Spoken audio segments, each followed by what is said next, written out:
Hello everyone and welcome to another episode of What Did She Say?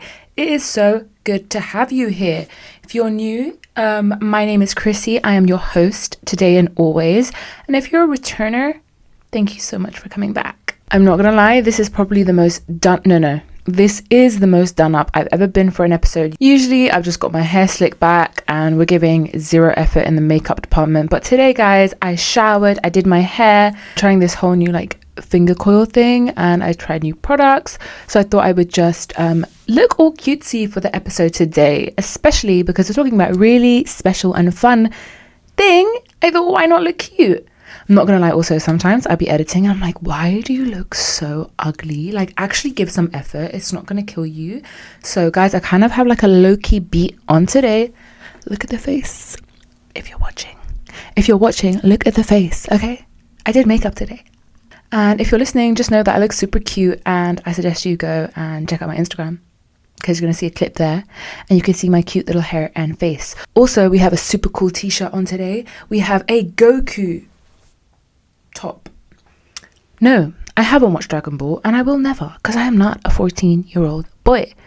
And guys, I've tried, so don't try to convince me, because I've tried to watch it and I just couldn't get through it. Okay, thank you. But this t-shirt is hard. I will give you that. It's hard and I paid for it.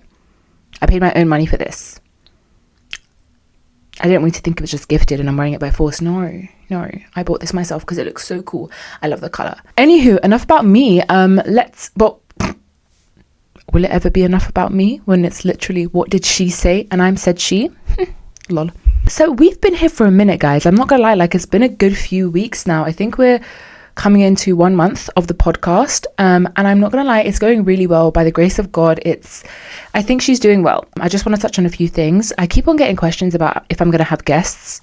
Those are valid questions, but let's not forget that this is actually a solo podcast, and I understand that we don't have many of those in our atmosphere. We don't see a lot of solo podcasts, because I just don't think anyone has got the gift of the gab like I do. But yeah, guys, this is actually a solo podcast, so I wouldn't hold out for guests because that's not what we're doing here. That said, I do intend, if the logistics work out, I do intend on bringing on some people to come and yap with me. And obviously when we mean guests, we're not talking Nicki Minaj and them, man. No, we're talking cool people in my family, my friends. But again, it's logistics because, sorry, I'm trying to fix my hair. It's really a logistics thing because I live out in the middle of nowhere. It's not that easy for a lot of people to get to where I live. And this is my studio. And I just don't see it working outside my studio. Okay, so I think you just need to love me for who I am and everything I offer. If that doesn't meet your criterias, I said it too much now, it sounds weird, then you can be on your jolly way, love. I'm joking. Please don't leave. I've got abandonment issues. Today's episode. What is it going to be about, Chrissy? Tell me. Let's get into it. Okay. Today's episode, guys, is going to be about, drumroll please, growing up Egyptian in the UK, British born, first generation, first of my kind. Okay, that's not true. But I am an eldest daughter. My parents were born and raised in Egypt. I was born here in the UK, West London, baby. And I just thought I think it's an interesting topic. I don't know about you, but I feel like it is. I think a lot of people are just gonna. I don't think I actually have ever had an original experience. A lot of people are gonna be able to relate to a lot of what I'm gonna discuss today. So if that's you, hey twin. And if it's not you, just have fun and get to know my world. It's a world that I share with many. Let's give you the context. Growing up Egyptian, right, in West London was very convenient, very nice. We lived about 5 minutes away from Edgware Road, which is Arab Central. My dad, very typical Arab man. He spent a lot of his time in Edgware Road. All his business stuff was going on there. He was dealing with Arabs all the time. He wouldn't, especially as kids, it was just your typical Arab family household. the dad would go out all day. You wouldn't really see much of him. So there really wasn't much conversation with him as a kid to actually pick up the language too well. And then you have my mum who literally says patata hara, like, you know. So my mommy, she doesn't really speak too much Arabic with us, like, especially growing up. She was like pretty much just English with us. She can speak Arabic though. Let me just get that out of the way. She just didn't speak it with us growing up. The only person who really kept that Arab language instilled in us was my grandmother, because she couldn't speak a lick of English. And to be fair, my brother and sister didn't really bother to yap with her. It was mostly just me. It's getting out of hand now, isn't it? So my grandma, I was really close to my grandma growing up, that old biddy, and we did a lot of yapping together, and she would make me watch like tamsalayas with her, which are just like Egyptian TV shows, dramas and stuff. So I would pick up on the language. We're just going to ignore him. I'd pick up on the language, I'd pick up on the accent. And again, it wasn't great. It's still not great. But it was better than my brother and sister, for instance, okay? Because they didn't even bother yapping with her. And then growing up, now we're spending more time with my dad. Now, like, we're fully formed humans. My dad is, you know, having conversations with us. He's still, like, he would speak to us in Arabic, like, 80% of the time. But we're very much responding in English. There just wasn't... Arabic wasn't very important in our household, which I kind of like regret now. Well, I can't regret it. It's not me. I wasn't the parent, was I? I'm atting you, mummy. So I just thought that was good to mention, because I think that's quite forming for a child, you know, being able to be, you know, kind of linguistic, you know, being able to speak more than one language. I kind of always thought I could speak more than one language, but then again, especially being Egyptian, you think you speak Arabic, but then you hear other men speak Arabic and you're like, yeah, okay, never mind. I'd just be speaking Egyptian. Okay, cool. Again, with the majority of my family, like some of my cousins, they would go to Arabic lessons. They were running Arabic lessons at my church. My parents never enrolled us in that. And then also, by the way, the layer of being not only Egyptian, but being Christian, I think is really important, because everyone I knew at school would go to Arabic school on Saturdays. And I was like, why don't I go to Arabic school? Like, that's not fair. I want to go to Arabic school. I want to learn Arabic. I want to learn how to read and write, which, by the way, I can't do. Illiterate out here. But obviously these Arabic schools were done to educate young Muslim children and teenagers, and to teach them Arabic, especially Fusha Arabic, which is, you know, to be able to read and understand the Quran. And I had no business there. So obviously my parents didn't send us there. So I just feel like, yeah, me and my siblings, we just didn't really get a lot of exposure or access to the language of Arabic. But you know what? It's probably a better thing that, you know, I'm not too connected with the language of my colonizers. Okay, moving on. Just the fact that we're still on language here. Let's mention that I am Coptic Orthodox, as most of you know, and obviously Coptic, there is a language called the Coptic language. I, again, not fluent, because my parents didn't, you know, give me any education as a child. I'm joking. But again, like, as being a girl in the church, they don't invest, or back then they didn't invest a lot of time into teaching young girls Coptic, because we weren't going to be deacons. So I guess it wasn't a necessity for us to know the language, because we're not going to be like responding in the liturgy and stuff. But I would go sometimes with my boy cousins to Coptic lessons. So I would pick up a few things here and there, but I can't read, I can't write. Womp womp. But I can say things in the liturgy. I can, you know, which is kind of lit. But my church is now starting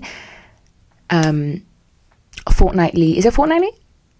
No, I think it's twice a month. We are doing online Coptic lessons, and that's really cool, because I really do want to learn Coptic. So we're going to start that soon. Okay, actually, it's already started. I just missed the first episode, or the first lesson, sorry. I didn't actually have a lot of Egyptian friends at all, especially Egyptian Christian friends, except for when I was at church. But obviously, if you listen to a few of my older episodes, you would know that back in the day I thought I was a really bad man, and I just thought everyone from church was a loser. So I didn't really integrate too much with the church people, because I was tapped. Please don't be offended, my church friends. I was not of sound mind back then. Okay, thank you. So yeah, outside of church, really no actual Egyptian friends, except for when I went into secondary school, and I had one Egyptian friend who I'm actually still kind of low-key friends with till now, and that's really fun and cute. But she was the only Egyptian friend that I had at the time, but she was really tapped, so we would get close and then not close. We just kind of always clashed. I don't know what that was about. And I actually found that growing up, if there was anyone Egyptian that I would meet, we would just clash. I don't know what it was. I was like, why do these Egyptian girls hate me? Like, why are we not getting along? It was so weird, because I saw at school all the Moroccan girls were friends, and they all had their own group, and all the black girls were friends and they had their own group, and I'm just sitting there like, identity crisis. We'll get onto that in a second. There was also a time in my life where my family decided to uproot our lives and move to Surrey, out of all places, when I was like 9. And yeah, that was interesting. Guys, if you're listening, I want you to just imagine the whitest skin complexion for a North African person. That's me. And guys, if you're watching, look at me, okay? I was the darkest person at my school in Surrey. Okay, thank you. They were very confused about what I was. Let's just say there was one time that my dad, who is fairly brown, he tried to come pick me up from school one day, and it was a supply teacher, and she was like, sorry, who are you here to pick up, mister? Mister, you have no children here, okay? So yeah, that was not ideal. There was me, and there was one little mixed race boy. That was it at my school, my primary school in Surrey. Like, that was literally it. I think I saw a few coloured people when I went into secondary school, but I only spent like 6 months in secondary school before we were whipped back to London, thank God. And imagine being in primary school, right? Not really understanding why you're not blonde with blue eyes, why you're not accepted into the fold, until one girl kindly, her name was Kaylee, I think, right? She kindly decided to let me know. She goes, I'm not going to play with you because you're Egyptian. I was like, hun, first of all, how did you find out? Because I was trying to keep that under the wraps. Second of all, what does that mean? I couldn't understand why that was a problem. It made no sense. So I go off crying, and obviously now this is a race thing, so the head teacher gets involved. Let me tell you guys what she did. She sat us both down in her office, and she typed up into her little computer, she goes, Egypt. And then she goes into Google Images, and obviously when you type into Egypt, what comes up? You got Sharm el-Sheikh resorts, and you've got pyramids. She opened that up, and she goes to the little white girl, she goes, do you see this? This beauty, that's Egypt, and that's where Chrissy is from. Okay? You should want to play with her so that she can take you back to her homeland one day. Yeah? Look at this. We don't get this here in the UK. Not going to lie, in the moment, I felt like a real baddie. I was like, yeah, that's where I live. That's what... Bear in mind, at that time, I probably went to Egypt like 5 times, but sure. I just thought she really ate with that, but obviously looking back at that now, I was like, sis, I need to call HR, because what is going on? What is going on? How is this mending racial issues and racial tension? But sure. Do you know what? It worked, because after that, when I tell you I became popular, you want to be popular. No, guys. Everyone wanted to be my friend. Why? Because they were under the guise that I was going to take them to a resort in Sharm el-Sheikh. And do you think I did? I said to them, yes, baby. I said, yes. Come summer holiday, we're all going back to my villa in Egypt. Sorry, I haven't spoken about this in so long. This is really funny. I'm really not a normal person. Okay, cool. Oh, I'm just not normal. Pick me. Okay, so yeah, that was my experience being raised in Surrey. Little dark brown hair, little monobrow. No one understood what I was until I was exposed. Anyways, let's fast forward now. We moved back to London, West London, Ladbroke Grove, baby. And where do I go to school? I go to Sion Manning, which is now a mixed school. It was literally guys, when I tell you, it was so crazy. My mom, she was like, yeah, I'm sending you to this school. I look at it from the outside, a big board, and it's like Roman Catholic girls' school. I said, Mimo, you can't do this to me. I was like, not only is it girls' school, they're all gonna be lesbians. Don't know why I knew what a lesbian was at year 6 or year 7, but sure. And I don't know why I was scared. I'm not now. I'm joking. I don't know why I was scared of lesbians, but I was convinced as well. I was like, 12? I was convinced that lesbians were going to want me with my little monobrow. How embarrassing, but cool. Well, actually, I was convinced I was going to become a lesbian as well. I was like quite sure that was going to happen if I go to the school. That didn't happen, just in case you're wondering. Moving on. So I was like, meanwhile, they're going to make me a lesbian and they're Catholic. I was like, these Catholics. I was like, they're so strict and they're all nuns. I don't know where I got this ideology from at 12 years old, but I was like, you're not taking me to a blended school. I was like, this is wild, okay? But my mum did it. She enrolled us into Cyan Manning. Not gonna lie, it was probably the best thing she ever did. Cyan Manning was lit. Like, growing up, doing secondary school in an all-girls school, I think it was just so forming for me as a kid. It made me so much stronger.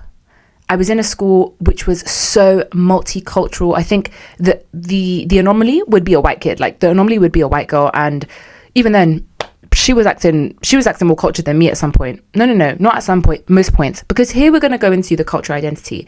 Can someone please study why I thought being Egyptian was ghetto as shit? I was like, why would I want to be Egyptian? I've got no Egyptian friends. Like, there's only me and one girl who are Egyptian, and we don't have the culture, we don't have the grouping that all these other girls have. Like I told you about the black girls, like the Moroccan girls, the Filipino girls. These men all like have their cliques, and it's so cool. Like, clearly being Egyptian is not lit, because where's my group? So a lot of the time I'm just like hovering from group to group because I don't know where to fit in. So obviously I decide to mix up my heritage. I was just like, yeah, I'm actually half American, guys. Yeah, I'm half American. The horror, the shame. I told people, guys, that I was half American. And the thing is, there was like a little bit of truth to my lie. Why? Because, by the way, guys, a good lie, make sure there's a little bit of truth in it. Obviously, the diaspora, that's the word, diaspora. The diaspora, right, being Egyptian, I have family all over the globe. We've infiltrated, right? America, Canada, Greece, Italy, Amsterdam, you name it, cool? So obviously America, especially growing up in the UK, you think America is lit. You don't know anything about their gun laws. You don't know anything about anything, right? You just think America is lit. That's where the fun YouTubers are from, and like sweets and chocolate is amazing there, right? I have family in Florida, and I just thought, that's my ticket in, baby. That's it. I was like, yeah, I'm half American because, like, you know, my family live in Florida. I was actually, like, I used to go all the time, but, like, I stopped now because I need to be more British. When I tell you, I held on to that lie. I held on to it for a few years, and I honestly don't know who believed me, but I held on to it. Go me. It was just a refusal to completely accept the fact that I was just Egyptian. Because again, to me, being Egyptian was lame. Like, why would you want to be Egyptian? Like, yuck, cringe, yuck. Do you know what? I think it's amazing that my hair is actually out right now and curly. It's still drying. We're in our drying process right now. I hated my curly hair.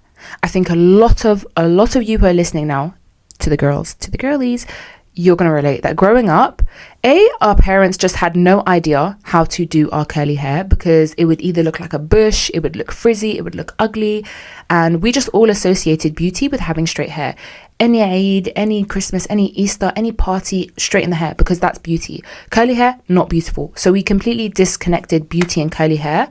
And again, I think the biggest problem was our parents and their lack of knowledge on how to deal with curly hair, but also the internalized racism that you possess growing up. Again, being Egyptian, a lot of them, you don't want to associate with being black, especially back home. They don't want to associate with being black, and having curly hair is a form of blackness they don't want to connect to. So bleach your skin, don't go in the sun. I remember this woman who was in my life, she would be so bewildered as to why I was going under the sun and sunbathing. She was like hiding from the sun. She wanted to be as white as me, and she was like, no, why do you want to be dark? Dark is ugly, you don't want it. And I'm like, Habiba, yes I do, because I am see-through. I want to be dark. I want to be dark as possible. Let me be caramel, please, because this pasty white, it's not giving. But obviously at the time I didn't wear sun cream, so I just used to be a red tomato, and that was not cute, was it? No. So it was more the association, I guess, with curly hair and blackness. A lot of Egyptians struggled with that, and they just, I think some still do to an extent, but I guess that wasn't my problem, because I was born in West London. I was surrounded by black people. The black girls in school, they had the best hair, the best, like, not makeup, because you can't wear makeup at school, but like lip glosses and, you know, the bags, and they just had it. They were it, right? The black girlies, they've been it. So you want to replicate that as much as possible, you know, with the edges and everything, and you want to be that girl too, right? But with my curly hair, I couldn't achieve that because I didn't know how to do it. I didn't know how to make it look cool. So what did I end up doing? Straighten from such a young age. Bleaching. I bleached my hair blonde, glamour. It's the brunette, glamour. Sorry, Lolly, that was for you. Sorry, that was really ugly. So yeah, I really struggled with my hair. I damaged it a lot over the years. I think I started dyeing my hair from like maybe 13, 14. I was doing all the colors, blue, red, whatever, anything to damage my hair. I was like, slay. I keratined my hair a couple times. I just wanted any curl, gone. We don't want you. We don't like you. Get out of here. Scram. So yeah, that was a little bit traumatizing to my hair, my poor hair. And I feel like that just fits in really nicely with the whole cultural identity crisis. I think, again, being raised Egyptian, you're not too sure. Are you Arab? Are you not Arab? What are you? And again, the layer of being Coptic Orthodox just adds so much more confusion because I guess I'm Arab, but I'm Christian. So actually, I don't actually have any Arab lineage or heritage because my people, we're Coptic, you know, and Coptic is not Arab. Arabs were the ones who came in. Like, it's just, and I don't want to get into that now, but it's just so layered. Like, it's not as easy as Egyptian Arab or Egyptian Pharaonic. Like, it's just, there's a lot to it. There is a lot to it, guys. Growth.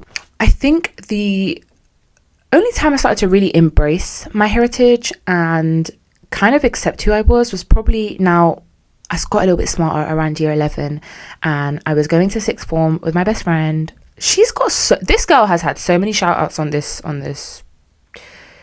podcast, right? And I haven't heard one piece of feedback from her. So, hater, you can change my world, but you cannot change me. So please stop. No, I'm not giving you guys exclusive access to the song that I wrote when I was a kid. That's, yeah, so Chrissy original, just saying.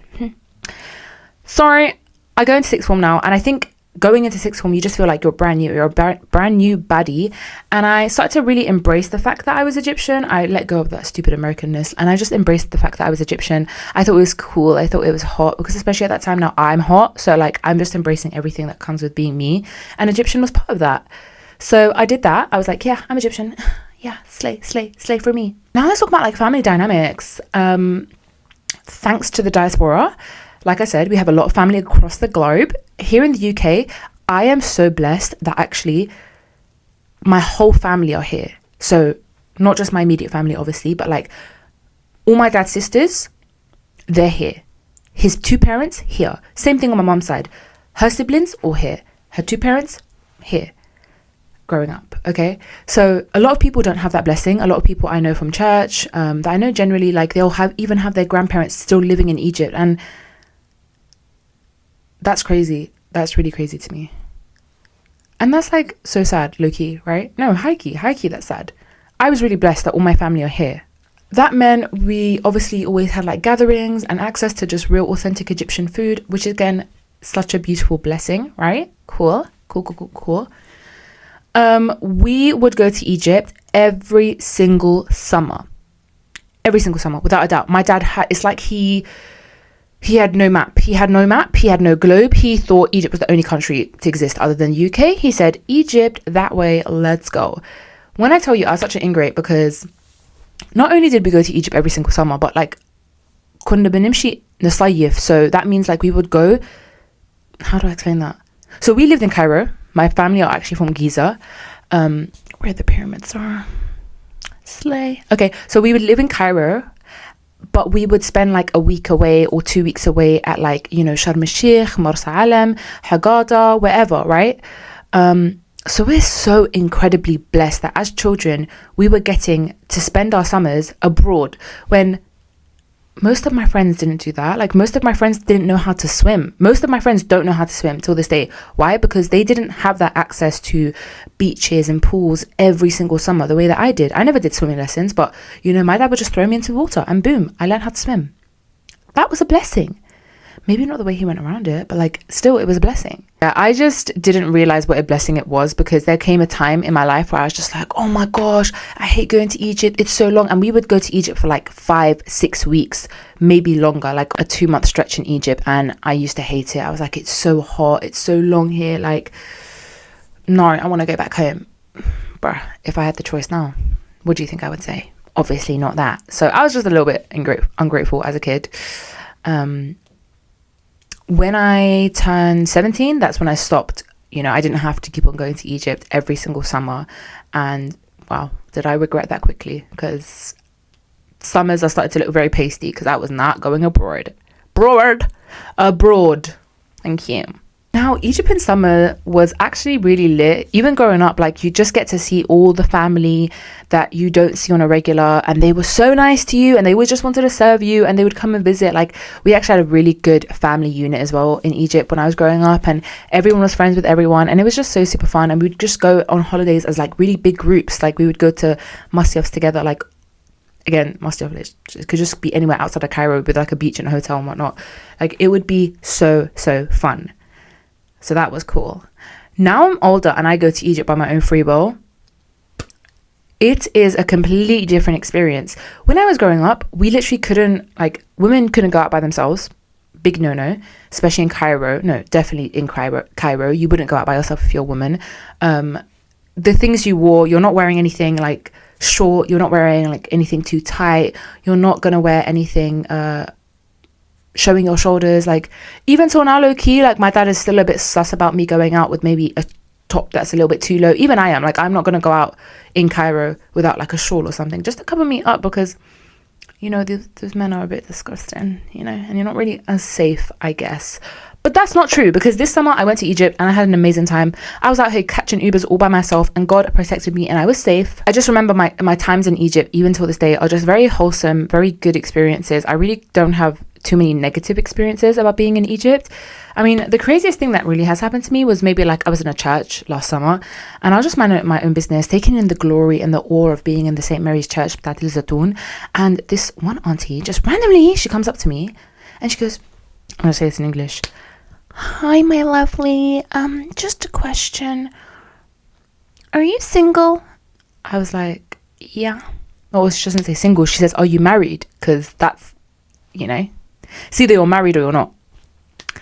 I was like, no, Tant, I am not married. She goes, that's amazing. Okay, I have a son who he's looking to get married and you're a very beautiful girl. I was like, oh, Tanti. I was like, I am so sorry, honey buns. I was like, I am so sorry, but I don't even live here. I was like, I'm so sorry. And she goes, oh, okay, sorry to waste your time. Homegirl really came to church to find her son a wife. The game is the game. Go Khaltu. Well done. Oh, some other crazy mad experiences that I've had in Egypt is, why are all hairdressers, like male hairdressers, why are they all perverts? I don't understand that. Like, I don't understand that. So it's my cousin's wedding. I'm getting my hair done by this one little pervert. And tell me why he's moving to me. Like, he's literally got iron in my hair. Do my hair. Heat on my hair. And he's moving to me. I was like, ew, you're disgusting. Get away from me. I don't want to hurt you. Like, ew. Here's the worst one. Last summer, I'm getting my hair done in Egypt. Because by the way, the men in Egypt, they know how to do this hair. They know how to handle it. Anyone else? No, they can't do it. Not like Egypt. I only straighten my hair now in Egypt, because if I try to do it here, it's just not going to get done. And I'm not going to waste, you know, traumatizing my hair on hair that doesn't look good. I go into the salon, doing my hair, speaking to the woman who's doing my eyebrows. She's talking, yapping. She's a lovely lady. I go to do my hair now, and I'm doing my hair, and the man is moving to me again. I'm like, sorry, isn't that lady who's doing my eyebrows your wife? Telling me, are you not going to miss me when you're gone? When you're this... I'm like, sir, you need to stop. And obviously, I'm scared of men, so I'm not going to like shoot him down, because he's actually got my whole life in his hands. So I'm just like, Dublin, yeah, totally. I'm so going to miss you. Someone get me out of this chair, please. And I guess the usual things, like, you know, you go to one auntie's house and now she's trying to marry you off to like your third cousin. That's a little bit weird, but again, being raised around it, you're kind of like, okay, this is normal. Sometimes like an uncle as well is considering your hand for marriage, and I'm like, bro, can you please go jump off a cliff, because how dare you even. Yeah, sometimes that stuff is a little bit irritating, but I try to not hate my culture for its very incestuous culture. Let's just call it that. Yeah, I think, again, one of the really crazy things, I guess, going back to Egypt is, like, if you're not this thin, they're going to talk about it. Like, you will literally walk into a room and everyone will be like, who did you eat? Because why are you looking double your size? I'm like, oh, hi, Tant. I really missed you too. Yeah. I mean, your belly's hanging over your knees, but I didn't say anything. Cool. But here we are, you talking about my little pocket of fat. Great. That's cool. Yeah. That's going to do great for me. Thank you. But otherwise, guys, it's a great experience. You know, Egypt, they have great food, great vibes. The nightlife there is really cool too. I highly suggest you go. It's really cool. I think something also that I want to touch on is, like I said, I used to go back to Egypt a lot. I still do. Every year I'm in Egypt, either the beginning, the end, the middle, every year, at least once a year, by the grace of God, I'm in Egypt, right? And I think something I've always realized is, especially because I can't speak the language too well, I've got a really like whack accent. And if I go a lot of time without speaking to my grandmother, or if I go a lot of time without watching Tamsalays or stuff, like I really do struggle with speaking the language. Like sometimes I say, like, it feels like I'm having a stroke trying to like say a sentence. When I go to Egypt, it's like I'm a foreigner. Imagine feeling like a foreigner in your own country. It's very weird because, again, being raised here in the UK, my family were very blessed that they raised us Egyptian. We were raised with Egyptian morals, Egyptian values. We were not whitewashed in the slightest. We were raised to be such freshies. Like me and my cousins, the only thing we listen to really, our favorite genre of music is Egyptian music. Shabi, mahraganat. Ew, why did I say that so white? Mahraganat. One more time for the camera. Mahraganat. I still flopped it. Do you get what I mean? So we're very much a freshie family, don't get me wrong, but still try to take that freshiness back to the OG freshies. No, they're like, ew, what is this white girl doing? Like, it's just really sad. Guys, when I tell you now, I used to be embarrassed to go to Egypt because I was like, oh, I'm such a white girl, like I can't fit in my own country. Go to Egypt now.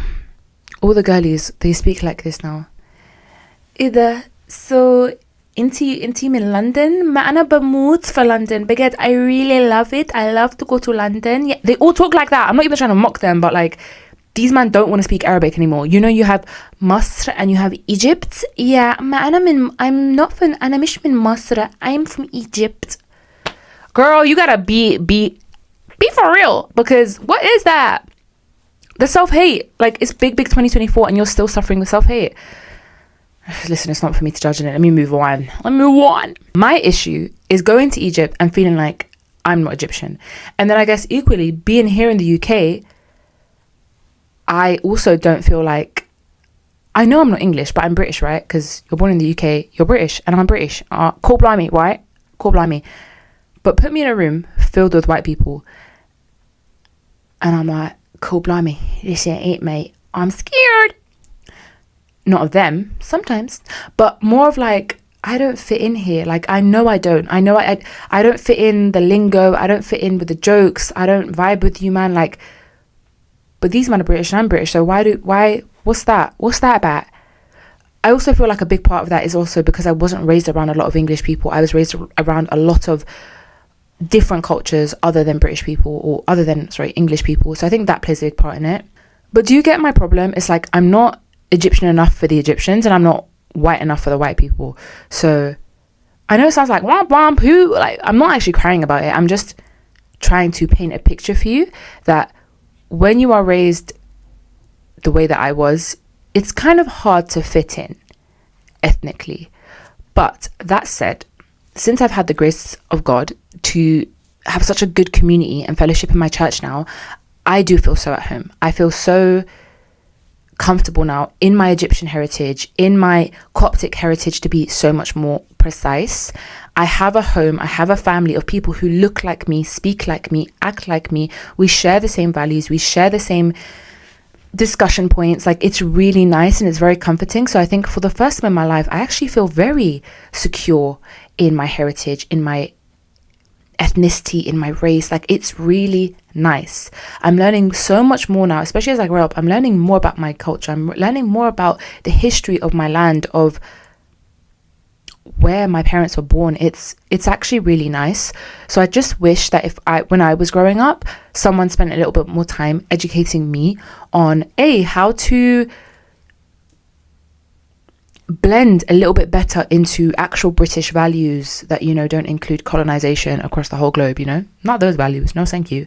More like just, the core blimey bit of it all. If I was raised a little bit around a little bit more white people, maybe I would have been a bit more well-rounded. Who would have known? I also wish that I was actually taught the Arabic language so that when I go back to my homeland, I can talk to my people. I wish I was given a bit more of a historical lesson on being Coptic, what that means, how that differentiates us from other people, other Egyptians. Okay, but hey ho, we're here now, and we're learning now, and that's the important thing. I'm going to share a really funny anecdote with you, right? So I live in Kent. I'm not going to go into the details as well because y'all is perverts. I live in Kent and I teach in Kent, and I was teaching my year 4 class, and they had just learned about the ancient Egyptians in year 3. So now we're in year 4 and we're talking about rivers, and I did a whole topic on rivers with them, and obviously I'm going to bring up the River Nile, and I want to make this really fun for them. I want to make it really interesting and engaging. So I actually upload pictures of me in Egypt on a horse at the pyramids, pictures that I took of the Nile, really cool pictures because they got gas. They were like, "Oh, Miss George, you've got straight hair," because I straightened my hair in the pictures. "Miss George, you look so cool. Miss George, you're wearing a cool anime top." They were loving it. Okay, but what they couldn't fathom when I was teaching them initially about the River Nile is, how is Egypt a fully formed country? Because they were like, "Miss, how can you be Egyptian? Are you my mummy?" I said, "Okay, I'm going to laugh at that the first time, but the second time, you're going to get it. You're going to get it, mate, okay? Because it's not funny anymore." "Oh, Miss George, can you walk like an Egyptian?" Hassle. I got that at the beginning, but eventually I had to really tell them that, guys, okay, we're being a little bit racist here now because you're really associating me with some really problematic stereotypes, and I'm not appreciating it, year 4. Okay. But again, it was interesting to me. The stereotyping wasn't interesting. That was just corny as crap, but I let it go because they're kids. It was more of the fact that they couldn't fathom or wrap their heads around the idea that people today can be from Egypt. Egypt is a continued civilization that has lasted through the years, lasted through the generations and the centuries, and it continue will. Motherland, yes. They just don't understand that we are a people and that we are not mummies, and we exist till today. And I think that was pretty cool going into it. But I think a big part of that is, again, because I work in Kent. In Kent, the most racially, in that school, specifically, the most racially colored person at the school was, obviously we had black children and we had mixed race children. And I honestly probably saw like a handful of Asian children, East Asian, maybe a couple South Asian children, but no Arab children.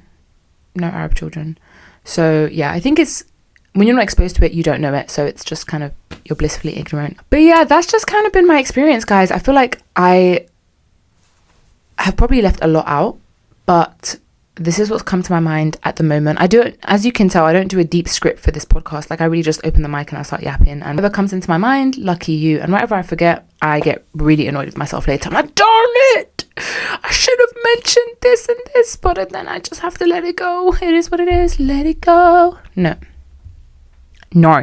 I really do hope this has opened your eyes a little bit to my life and what it means to be Egyptian, British Egyptian, must I add. It's been fun. It's been nice to recollect on these memories and give some homage to my country, who I love very much. But yeah, I think I'm quite a patriotic person, but then you meet my grandma and I'm like, yeah, you're disgusting. That's too much. Like, seriously. And if you've been on my TikTok, you know how my grandma is. Like, she's just so overzealous. Like, why do you have, she literally has wallpaper of the president all over her wall. Pictures of the president everywhere. Like, God forbid she meets him, because I don't know what she will do to that man if she meets him. But her whole heart and soul are with the president of Egypt. I'm not joking. She loves him more than her grandkids. That is fact. I put my life on that statement. Guys, thank you so much for watching or listening today. I do hope you enjoyed this episode. I hope it wasn't too overstimulating for you, because I know I've thrown a lot of information at you today. I don't know why I'm saying that like this is a lecture and you need to know any of this, but you came here by choice. So I hope you enjoyed. I do have a long list of topics that I intend to get to on these episodes, but if there is something specifically you want to hear me talk about, please leave it in the comments, because I might be able to talk about it, or I might not, because if it's something I don't know anything about, like, I'm just not going to talk about it unless I educate myself, and that's just a bit long. So please leave in the comments what you want to hear in coming episodes. You can find all my social media handles in the description box below. Please make sure to subscribe, comment. If you're on Spotify, please go and rate the show. That really does help me. And follow, obviously. I have really enjoyed this episode. I hope you have too. Thank you so much for watching or listening to another episode of What Did She Say? And please make sure you tune in next Tuesday to find out, what did she say?